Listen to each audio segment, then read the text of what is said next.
sus Biblias en el Salmo 138, versículo 8. Vamos a leer la palabra del Señor en el nombre del Padre y del Hijo y del Espíritu Santo. Dice así: 138:8. Jehová cumplirá su propósito en mí. Tu misericordia, oh Jehová, es para siempre. No desampares la obra de tus manos. Padre, gracias una vez más por este tiempo. Gracias por tu fidelidad. Hemos tenido un día más de vida, donde hoy en muchas partes del mundo hay gente que no ha amanecido. Señor, nosotros hemos tenido el privilegio y el honor de levantarnos y ver tu sol a los nuestros y tener la oportunidad de reunirnos como tu pueblo para adorarte y exaltar tu santo y bendito nombre. Gracias, Señor, por todo lo que tienes para nosotros. Oro, Padre, para que estos mis hermanos que aquí están reciban hoy su palabra, tu palabra, y puedan compartirla a otros. Porque es tiempo, Señor. Es tiempo de predicar. Es tiempo de llevar las buenas nuevas de salvación. Oro también por los que escuchan a través de las redes sociales en Venezuela, en Paraguay, en los Estados Unidos, en Tenerife, en España, que nos escriben. Gracias, porque es para tu gloria y para tu honra. Bendito sea tu santo nombre. En el nombre de Cristo Jesús, y el pueblo de Dios dice amén. Pueden tomar asiento, hermanos. Amén. Los niños pueden pasar. Gloria a Dios. ¿Les gustó? Vaya. A Wendy le queda 3 minutos. Se puede ir caminando. Más o menos. Pasa 2 redomas y llega. Así que imagínate Wendy llegando temprano. Aleluya. Gloria a Dios. Muy bien. Diga al que tiene a su lado: Jehová cumplirá su propósito en ti. Dígaselo. A pesar de ti. Ese es el título del mensaje. Amén. A pesar de ti. Esta declaración de este salmo la da David en uno de los momentos más difíciles de su vida. Pero él tenía claro quién era Dios. Y un hombre que falló, escuchó a Satán para un censo, mató al esposo, mandó a matar al esposo de una mujer a la cual se enamoró, y una cantidad de desastres en su vida. Sabía que Dios era un Dios de misericordia, de gracia y de favor. Dice también el verso: no desampares la obra de tus manos. Con confianza en la obra de Dios, él sabía que pertenecía a él por creación y redención. Y eso nos hace vivir de una manera diferente. Amén. Decía Spurgeon, el predicador británico, las siguientes palabras: sus manos creadoras formaron nuestra alma al principio. Sus manos que fueron perforadas por los clavos la redimieron en el Calvario.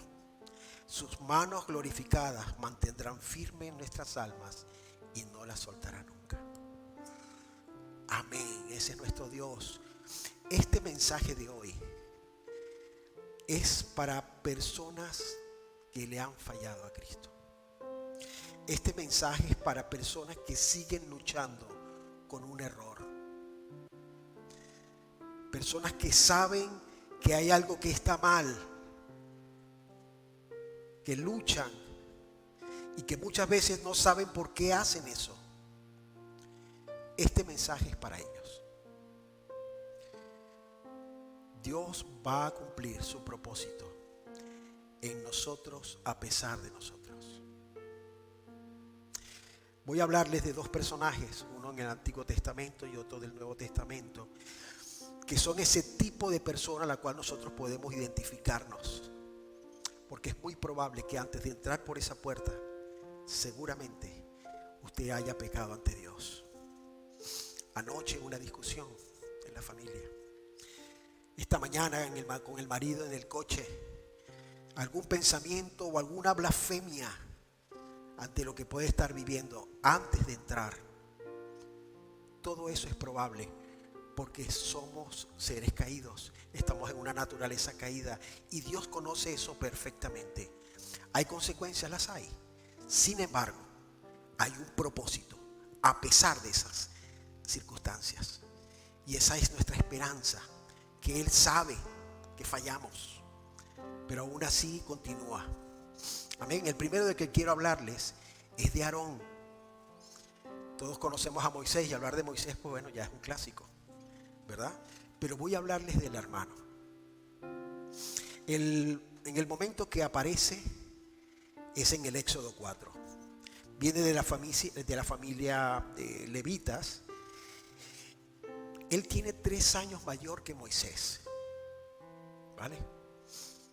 Por lo tanto, en el momento que Faraón quiere matar a los niños, él también tuvo que haber huido, porque la diferencia entre él y Moisés eran 3 años.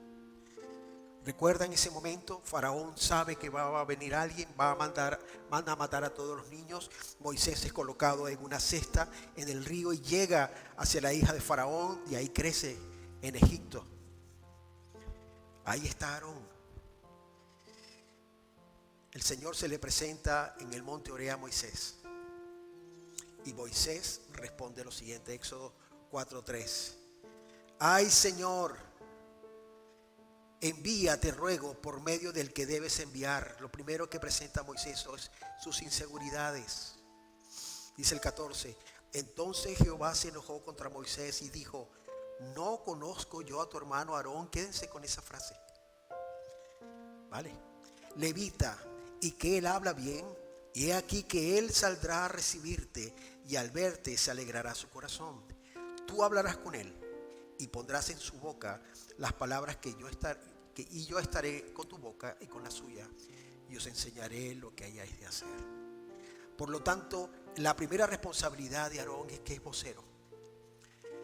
Él no se presenta como Moisés se para y dice: yo soy tartamudo, yo no sé, tú te equivocaste, como muchos de nosotros. Aarón cree en lo que le dice el hermano, lo que ha pasado en el monte, y dice: yo mismo soy. Y ya eso indica un poco el corazón que vamos a ver en este camino, a pesar de sus errores. Amén. ¿Por qué? Porque es el portavoz, porque Moisés había huido, había matado a un egipcio. Por lo tanto, él iba a ser el intermediario entre Moisés y el pueblo, y el intermediario entre Moisés y Faraón. Ese es Aarón. Amén. Todo eso está en Éxodo 4, 27, 30. No lo busquen, presten atención al mensaje, ¿vale? Que ahí no hay muchos versículos hoy. Hay algo que me llama la atención tremendamente de Aarón, y es que él responde inmediatamente, porque Dios también lo llama a él. Le dice: te vas a encontrar con tu hermano y le vas a ayudar en el ministerio. Y él voluntariamente va y recibe a Moisés. Y eso es interesante. El primero que ve a Cristo en la zarza, que ve a Dios allá arriba, le pone peros. Y el otro, con escuchar solo el mensaje, le dice: yo mismo soy. ¿Cuántos son y quiénes son? Y sigue mostrando ese corazón dadivoso de servicio y de fe. Ayuda a Moisés a lidiar con el pueblo al salir de Egipto. En Éxodo 16:2, los israelitas se quejaron contra Moisés y Aarón. Dijeron esto: Moisés y Aarón dijeron a todos los israelitas. Entonces dijeron Moisés y Aarón a todos los hijos de Israel: en la tarde sabréis que el Señor os ha sacado de la tierra de Egipto, y en la mañana veréis la gloria del Señor, porque Él ha oído vuestras murmuraciones contra el Señor. Porque nosotros, ¿qué somos para que vosotros murmuréis contra nosotros? ¿Qué pasó allí? Moisés vuelve a pedirle a Aarón, hay una queja, y Aarón convoca al pueblo, Éxodo 16:10. Y en ese momento Dios manda 2,5 metros de codorniz y manda el maná. ¿Quién es el intermediario? Es Aarón. Es el hombre que va y da la cara al pueblo. Es el primero que está y recibe la queja. A veces ustedes ven a una persona que lidera y lo ven allá arriba y dice: bueno, este está cómodo, pero cuando eres tú el que tiene que estar rozando con la masa, con el pueblo, eres tú el que da la cara. Eres tú el que tienes que asumir las responsabilidades de lo que dices. Y ese era Aarón, el que tenía que recibir todo. Y ahí estaba, cumpliendo con sus responsabilidades. Se levanta una rebelión contra él y contra Moisés. El resultado de la rebelión, Dios hace un milagro y los llama a todos, a cada cabeza de las 12 tribus, y le dice que traigan varas. Cada uno va a traer una vara. Amén. En la vara de Aarón se escribe, en la vara de la tribu de Leví se coloca el nombre de Aarón. Todas las colocan dentro del tabernáculo. Durante la noche, la vara de Aarón reverdece, da renuevos, produce flores y produce almendras. Dios certifica a todo el que llama, a pesar de lo que él sea, porque Dios sabe que hay un proceso en cada uno de nosotros. La semana pasada hablé de lo que era la ITV, de alguien que no cumplía los mandatos de Dios para irse en el arrebatamiento, ¿lo recuerdan? Y hay una lista. Eso es algo diferente. Es alguien que lo practica, que no ha entendido quién es. Aquí vemos a un hombre que ha entendido a pesar de sus propios errores, y Dios lo reafirma. Luego van a una batalla. El pueblo de Israel se tiene que enfrentar a los amalecitas, y Moisés y el pueblo vencían cuando a los lados tenían a Hur y a Aarón levantando los brazos. ¿Lo recuerdan? Lo que indica lo importante de la oración. ¿Quién estaba ahí? Aarón. Perdónenme, estoy mejor. En muchos sentidos, esta es la imagen de gran parte del servicio de Aarón. Su apoyo incondicional a su hermano. Pero empiezan a suceder cosas en su vida. Hay un momento que el Señor llama a Moisés a la montaña y él le pide a un grupo de líderes que se queden abajo, incluyendo a Aarón, mientras él sube a la montaña. En una segunda oportunidad le deja a Aarón y a Hur que queden cuidando al pueblo, porque él va a subir a buscar los mandamientos. ¿Sí? ¿Lo conocen? Esa historia. Muy bien. ¿Qué pasa? Él sube a buscar la ley, pero abajo empiezan a haber problemas. Mientras él estaba a cargo, el pueblo se impacientó, esperando que Moisés regresara, y le pidieron a Aarón que les hiciera un Dios. Aparentemente sin resistencia frente al impulso del pueblo, Aarón le pidió las joyas, los aretes, y le dio forma de un becerro y crearon un ídolo. Incluso Aarón edificó un altar delante del becerro y anunció un festival para él. Vamos a leerlo. Éxodo 32. Para que vean lo interesante de cómo esta persona, con todo lo que hace, Dios sigue cumpliendo su propósito, como cualquiera de nosotros que estamos aquí. Éxodo 32, del 1 al 6. Viendo el pueblo que Moisés tardaba en descender del monte, se acercaron entonces a Aarón y le dijeron: levántate, haznos dioses que vayan delante de nosotros, porque este Moisés, el varón que nos sacó de la tierra de Egipto, fíjese que no dice Dios sino el varón, no sabemos qué le haya acontecido. Y Aarón les dijo: apartad los zarcillos de oro que están en la oreja de vuestras mujeres, de vuestros hijos y de vuestras hijas, y traédmelos. Entonces todo el pueblo apartó los zarcillos de oro que tenían en sus orejas y los trajeron a Aarón. Y él los tomó de las manos de ellos y le dio forma con buril, e hizo de ello un becerro de fundición. Entonces dijeron: Israel, estos son tus dioses que te sacaron de la tierra de Egipto. Y viendo esto, Aarón edificó un altar delante del becerro y pregonó a Aarón y dijo: mañana será fiesta para Jehová. ¡Wow! Este hombre está al lado de Moisés. Ve las plagas, se abre el mar rojo, Dios lo certifica como sacerdote, y a la primera de cambio duda y se cae y lleva al pueblo a la idolatría.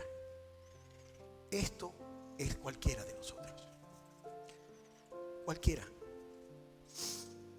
Todos somos humanos y erramos. Solo hay uno perfecto, que es Jesús de Nazaret. ¿Quién dice amén? Es el único. Y Dios sabe perfectamente lo que hay en nuestros corazones. Puede parecer difícil de comprender cómo un hombre que tenía tan buena voluntad para obedecer al llamado de Dios, para ayudar a su hermano a sacar el pueblo de Egipto, que vio señales grandiosas de primera mano y que acababa de ver a Dios en el monte Sinaí, podría hacer estas cosas. El fracaso de Aarón es una demostración de nuestra naturaleza humana, hermano. No conocemos la motivación de Aarón, pero él deja registrado algo. Dios le muestra a Moisés lo que está pasando abajo. Moisés baja con ira, rompe las tablas. Por cierto, esas las había escrito Dios, las siguientes las tiene que escribir él. Quema el ídolo, Moisés, y la ceniza las echa en agua y se las dio a beber a todo Israel. Yo veo esto y digo, mi madre, y a uno le dice a un hermano en disciplina, mira, no sirves esta semana y ya queman caucho. Esta gente se tomó el oro, porque no hay que andar con historias. Con Dios se va como se tiene que ir. Esto está en Éxodo 32:20. Pero Moisés confronta a Aarón. Le pregunta, ¿qué es esto que has hecho? Aarón fue honesto. Esto está en Éxodo 32:24. Dice el 35, el 25. Y viendo Moisés que el pueblo estaba desenfrenado porque Aarón lo había permitido para vergüenza de los enemigos. Él reconoce que había un problema, pero lo hizo. El incidente del becerro de oro no solo fue un error de Aarón, también murmuró. Moisés se casa con una mujer, Cusita, y él y ella se levantan en contra de él. Hablaron, murmuraron. Dice Números 12, 1 y 2. Y dijeron, solamente por Moisés ha hablado el Señor, ¿no ha hablado también por nosotros? Y Dios llama a los tres hermanitos. Vengan para acá. Moisés, Aarón y María. Venga. Llámame a Wendy, a Moy y a Mari. Vamos a hablar. Todo en familia. Pasa algo aquí que no debe escapar de nuestra atención. Dios en la nube le manda una lepra a María. Durante una semana queda leprosa. Pero Aarón no. Aarón no lo tocó esa sentencia. Pasó algo. Aarón le suplicó a Moisés para que ella no sufriera nada.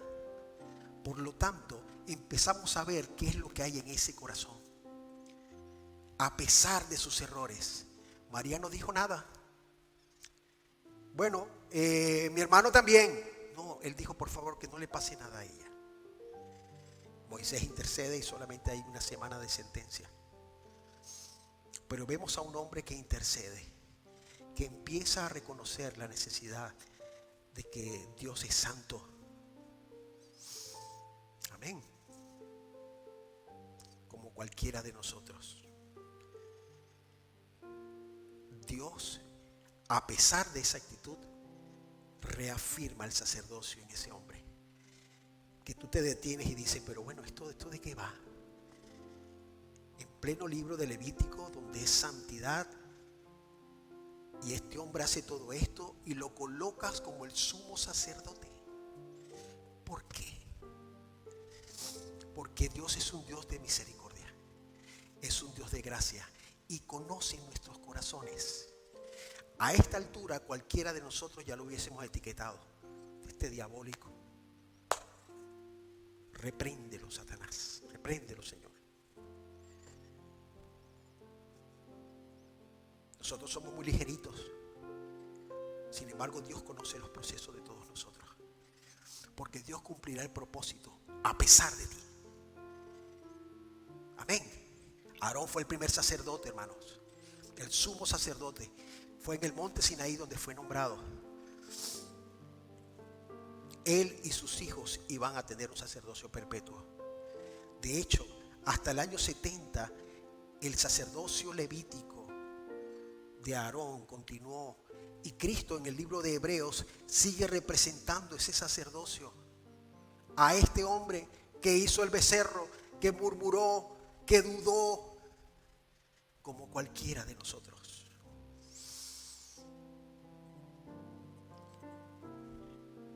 Amén. Sus hijos reciben el sacerdocio, porque así era la ley, en Levítico 10:1. Pero ellos ofrecieron un fuego extraño. Y delante del padre, Aarón, Dios abre un hueco y se traga a los muchachos. El padre, el sumo sacerdote, ve lo que sucede. Y es allí, en ese proceso, donde él comprende la santidad de Dios y qué representaba. Él tuvo que llegar hasta ese momento. Aarón no intentó defender a sus hijos, ni tampoco acusó a Dios de lo malo. Él entendió que Dios es santo, a pesar de él. La vida de Aarón es una manifestación de la santidad y de un Dios de gracia. Aarón comenzó como un siervo fiel y obediente, yendo donde Moisés de manera voluntaria y actuando como un intermediario entre el pueblo y Faraón. Sirvió fielmente como sacerdote en el sistema sacrificial. Era pescador. Pero después de haber visto la obra poderosa de Dios, aún así hizo el becerro, condujo al pueblo a la idolatría, pero aprendió y maduró. ¿Qué aprendemos de la vida de Aarón? Un hombre de servicio, de responsabilidad, pecador como todos nosotros, pero reconoció la grandeza de Dios. Y miren cómo termina su vida. Acompáñame a Números capítulo 20.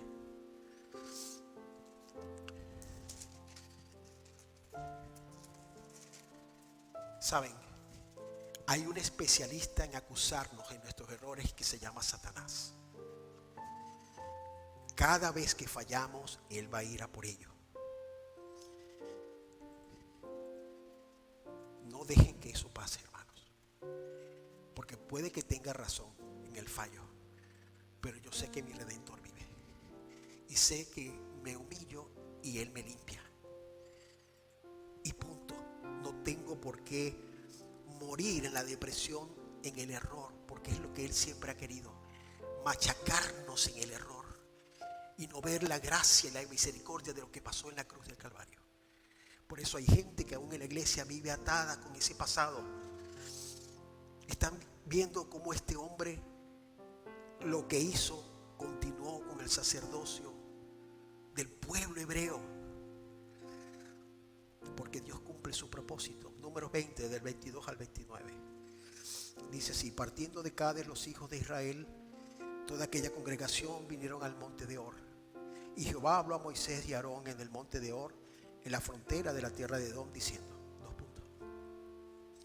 Aarón será reunido a su pueblo, pues no entrará en la tierra que yo di a los hijos de Israel, por cuanto fuisteis, plural, rebeldes, plural, a mi mandamiento en las aguas de la rencilla. ¿A quién se refiere? A los hermanos. Le dieron un palo a la piedra cuando tenían que hablar. Pero vemos el propósito de Dios cumpliéndose aún ahí, hermanos. Por cuando fuiste rebeldes a mi mandamiento en las aguas de la rencilla, toma a Aarón y a Eleazar su hijo, y hazlo subir al monte de Hor, y desnuda a Aarón de sus vestiduras, y viste con ellas a Eleazar su hijo, porque Aarón será reunido con su pueblo y allí morirá. Y Moisés hizo como Jehová le mandó, y subieron al monte de Hor a la vista de toda la congregación. Y Moisés desnudó a Aarón de sus vestiduras y se las vistió a Eleazar su hijo. Y Aarón murió allí en la cumbre del monte, en el servicio, aún con todas las vestiduras del ministerio, la pasa. Moisés y Eleazar descendieron al monte, y viendo toda la congregación que Aarón había muerto, le hicieron duelo por 30 días todas las familias de Israel. Aún así fue honrado. Nadie en este lugar, y quien escuche esto, es perfecto. Pero no significa que nosotros nos vamos a deleitar en el pecado. Luchamos contra él cada día. Y Dios conoce eso, esa lucha. Mi propósito lo cumplí cumpliré. Y hasta hoy siguen habiendo levitas en el pueblo hebreo, porque muchos de ellos no han reconocido a Cristo como el sumo sacerdote. Amén. Tenemos un Dios de gracia y de misericordia. Al salir de aquí vamos a fallar, a ir al jardín vamos a fallar, pero no permitan que el enemigo nos destroce con eso. Nos humillamos ante Dios y seguimos adelante. La siguiente historia es de Pedro. ¿Conocen a Pedro? Yo soy un Pedro. Necio, terco, cabezón. Pedro. Quizás al ver el perfil aquí alguno se identifique. Conocido como Cefas, uno de sus primeros discípulos. Dios lo llama en Gálatas 2:9 la columna de la iglesia. Pedro era entusiasta, obstinado, impulsivo y a veces atrevido. Tenía muchas fortalezas, pero también muchos defectos. ¿Quiénes son así? Todos, mi hermana, todos. Amén. Pero aún así el Señor que lo escogió continuó moldeándolo exactamente como Él quería que Pedro fuera. Nace en Betsaida, está casado, esto está en Corinto y en Marcos. Tenía un negocio con sus hermanos Jacobo y Juan de pesca. Conoce a Jesús a través de Andrés y continúa su camino con el Señor. Al conocer al Señor, Pedro le dice que es una roca. ¿Recuerdan esa parte? Ahora te llamaré roca. Más tarde Jesús lo llama oficialmente para que siguiera siendo esa columna vertebral de la iglesia. Hace una pesca milagrosa y Pedro deja todo por seguir al Señor. Pedro era un hombre muy emocional. Y muchos de nosotros somos así. Yo recuerdo que el día que yo conocí a Cristo de verdad, entré al apartamento, lo he contado otras veces, vacié mi casa y eso fue un caos. Ella puede dar testimonio de eso. Fue un peso en el tiempo, pero luego en momento me sentí orgulloso porque lo que yo encontré fue tan grande que yo no quería que nada de lo que no fuera de Él estuviera en mi casa. Claro, no fue la forma más sabia, pero me identifiqué con Él porque Él dejó todo. A la mujer la ve después. Él encontró al Cristo. Y muchos de nosotros somos así de emocionales. De hecho, es Él quien revela: tú eres el Hijo del Dios viviente por revelación de los cielos. Este hombre terco, necio, cabezota, del pueblo, de la masa, Dios le da la revelación del Hijo de Dios. En muchos momentos Pedro también se muestra como impetuoso. Sale cuando le dice al Señor: muéstrame para yo caminar como tú en las aguas. Cristo le dice: ven, y él va. Yo el primero que voy, pero para abajo, porque quitó los ojos de Cristo. Y así somos muchos de nosotros. Todo es emocional. Salimos de aquí ferviente de la palabra de Dios, pero a las 3 de la tarde se acabó la fiesta, boom, para abajo. Algo pasa que ya se nos acabó el fervor. Pedro fue quien sugirió levantar 3 enramadas para honrar a Moisés, Elías y a Jesús. Imagínense, se le revelan estos seres de los cielos y él dice: bueno, vamos a montar aquí un camping, una acampada para toda esta gente, con una fogata. Un hombre muy emocional, quería resolver todo a su manera. ¿Quién se identifica aquí con Pedro?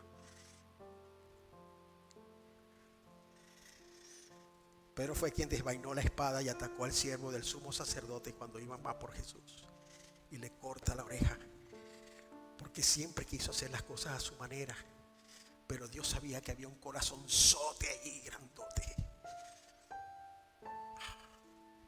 como los nuestros. Pedro fue quien se jactó que nunca abandonaría al Señor y horas después lo niega 3 veces. Sales de aquí y basta que tengas a un colega y empiezan las groserías y empieza todo y ya se te olvida Cristo. Pedro, cualquiera de nosotros. Pero a pesar de los altibajos de Pedro, Dios siguió siendo amoroso y le seguía y lo guiaba y lo reafirma como la roca. Después de la resurrección se aparece en la playa Están pescando porque él huye frustrado. Y les dice desde la playa: tiren la red para la derecha. Y él lo hace y ahí reconoce al Señor por la pesca. Y él se quita la ropa, se va desesperado ante el Señor. Y es cuando él le dice: ¿me amas, Pedro? Apacienta mis ovejas. ¿Me amas? Cuida mi rebaño. El loco, cabezota, necio y terco de Pedro, como cualquiera de nosotros, pasó a ser la columna de toda la obra. En el día de Pentecostés, Pedro fue el orador. Y ese día, ese hombre que ni sabía hablar, se convirtieron 3,000. Perdón. Lo siento. Pedro sana a un cojo después que estaba pidiendo limosna. Le predica a todos los fariseos sin temor de lo que pudiera pasar. Ustedes crucificaron al Cristo de la gloria, el pescador. Dios le promete que él sería una piedra fundamental. Y él abre 3 caminos. Predica en el Pentecostés, estaba presente con los samaritanos y con los romanos cuando recibieron el Espíritu Santo. Esos 3 mundos fue los judíos, los samaritanos y los gentiles, quien Dios utilizó. A una muchacha que hace torta, a una que está en un laboratorio, a otro que reparte comida, a otro que pone tornillos. Porque Dios es experto, hermanos, en agarrar lo que no es para hacer que sea lo que Él sabe que es. Se resistió a llevar el evangelio. Por su condición judía no podía entrar a una casa gentil. Pero Dios le dio las fuerzas para hacerlo. En su vida adulta, Pedro pasó tiempo con Juan Marcos, que es por eso que sale el evangelio de Marcos, porque es parte de las vivencias de Pedro, sus recuerdos. Escribe 2 epístolas. En realidad las dicta porque no tenía condición para escribir. Hubo alguien que las escribió por él. Y moriría como mártir en una cruz boca abajo, porque no se sentía digno. Pero ahí no terminó eso, porque lo que Dios tiene para nosotros sobrepasa todo entendimiento. Y yo quiero que hoy entiendan ustedes que a pesar de nosotros, Dios sigue obrando para su gloria. Mateo 19:28, vamos a buscarlo.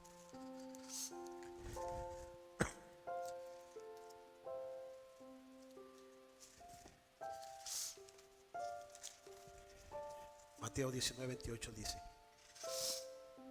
y Jesús les dijo: de cierto os digo que en la regeneración, cuando el Hijo del Hombre se siente en el trono de su gloria, vosotros que me habéis seguido, también os sentaréis sobre 12 tronos para juzgar las 12 tribus de Israel. Todos esos locos, porque eran unos locos todos. Pedro, vas a tener un trono. Sí, no solo eso, Pedro. Apocalipsis 21:14.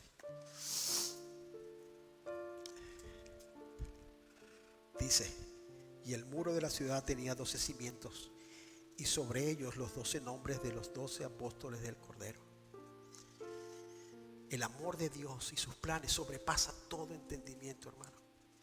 Esto no es simplemente de que Dios nos puede bendecir con una casa, con un coche. Eso se queda aquí. Las bendiciones verdaderas son eternas. Y ahí estamos todos los hijos de Dios, todos los que formamos parte de su plan. Amén. ¿Qué aprendemos de Pedro? Jesús le ayudó a vencer el miedo. Le ayudó a caminar por las aguas en un mar agitado, a cruzar una casa de gentil por primera vez como judío. Dice 1 de Juan 4:18: en el amor no hay temor, sino que el perfecto amor echa fuera el temor, El temor paraliza. Dios te ha dicho que abras un negocio, tira para adelante. Dios te ha dicho que estudies eso, ve. Los temores no son de Dios, hermano. El temor de Dios es respeto, que es diferente. ¿Qué hay que hacer, Señor? Hay gente que tiene miedo de predicar, de dar testimonio por las consecuencias.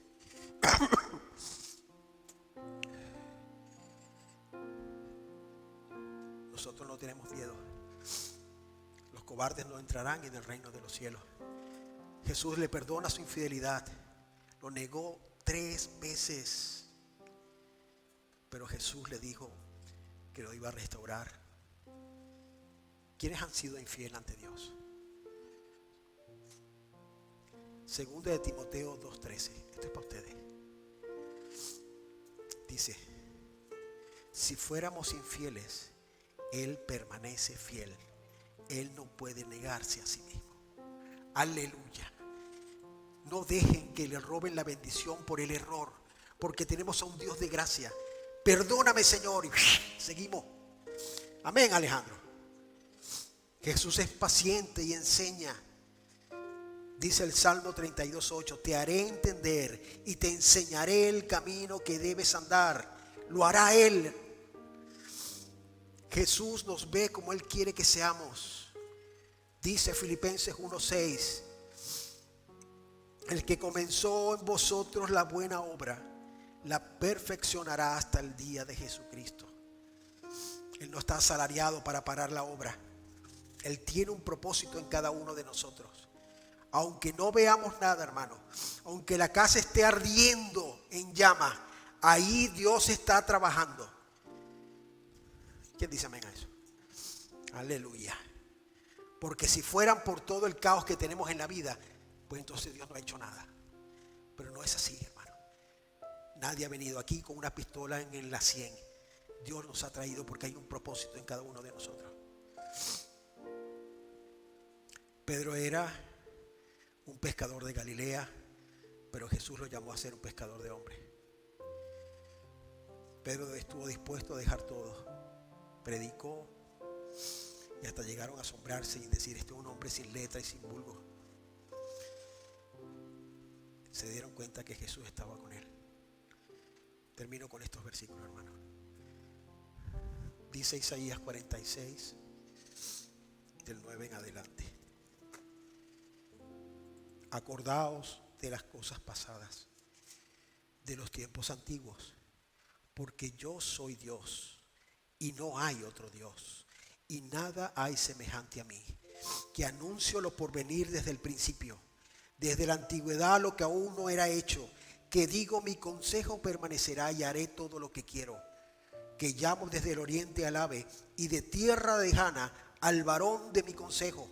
Yo hablé y lo haré venir, lo he pensado y también lo haré. Dios cumplirá a pesar de nosotros el diseño desde la fundación del mundo que creó para sus hijos. Amén. Pónganse de pie, hermano.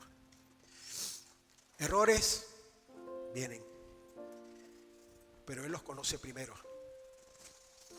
¿Qué hacemos? ¿Disfrutamos el error? No.